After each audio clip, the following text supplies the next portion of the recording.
Hello, everyone. This is John Browning with Guardian Rock Wealth, and I'm coming to you today to talk about something that is near and dear to my heart and something that we keep an eye on for our clients, and I wanted to share it with you today. It's what I call financial flexibility, and we're seeing more and more as we head through the pandemic that people are placing a much greater value on having financial flexibility now than they did possibly in the past. And one of the ways that people are finding out that they lack that financial flexibility is when they have invested or maybe over invested in the real estate sector. They're not necessarily considering the fact that the house that they live in is exposure to the residential real estate sector. And in addition to that, they may have other rental properties or buildings that are now not receiving the rents that they once did. And in addition to that, while the housing market is actually moving higher right now, even in the midst of the pandemic, we are seeing some signs that foreclosures are beginning to build. And with those foreclosures, if it's anything like what happened last time in the mid 2000s, 2007 and 8, we're going to see a glut of houses on the market, which is going to likely drive housing prices down. So that residential real estate market may dip quite precipitously on you. And for some, that may be exciting because you might be in the market to buy and add to your portfolio. But maintaining financial flexibility and real estate don't really go hand in hand well together. And there's some reasons for that.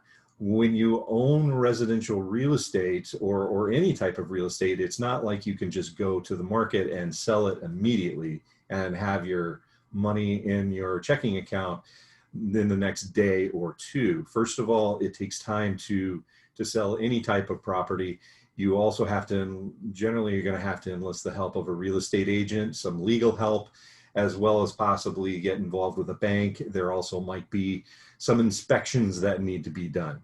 So you've got all these expenses. And in addition to that, if you do have to make some repairs to the building or the house, or make some updates in order to make it more saleable, that may have to be done first. So all this delays it and also adds expenses. So these are just some things to consider. And the idea that real estate always goes up in price may not actually be the case either. I know that many people say, well, they're not making more of it and they're not making more real estate, and that is absolutely true. And I'm also not saying that real estate is a bad investment. It may be a great investment for you. Just keep in mind, are you over or under allocated in a particular sector? And this goes to risk management. So if you have your house and it's worth, say, we're just going to call this, it's worth $500,000 and you're living in it, that is exposure to the real estate sector. If you then buy another house or building, that's another exposure to the real estate sector. So once you get overweighted to one sector and that sector goes down, that again exposes you to more risk, just like it would if you invested all of your money in, say, one particular stock in the stock market or one particular bond.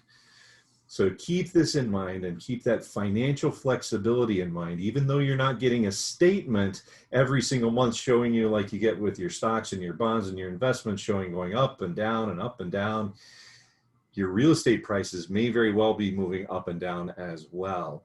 And in addition to that, again, it takes time and possibly investment to be able to sell those properties. So I hope this was helpful and got you to think a little bit more about your comprehensive financial planning.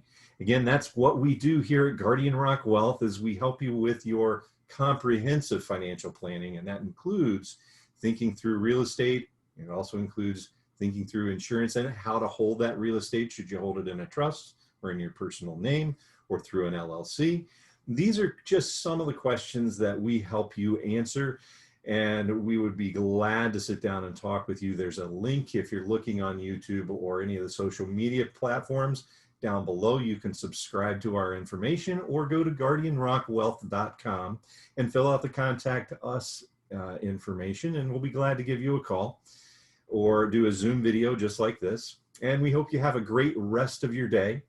and happy investing. And just remember, I'm certainly not a real estate agent. I am also not a CPA or legal advisor, and I cannot guarantee any kind of future results based on what we've done in the past. But what I can do is give you some personal investment advice if you give me a call and we talk about your specific situation. I'd love to be able to do that. So everybody have a great day.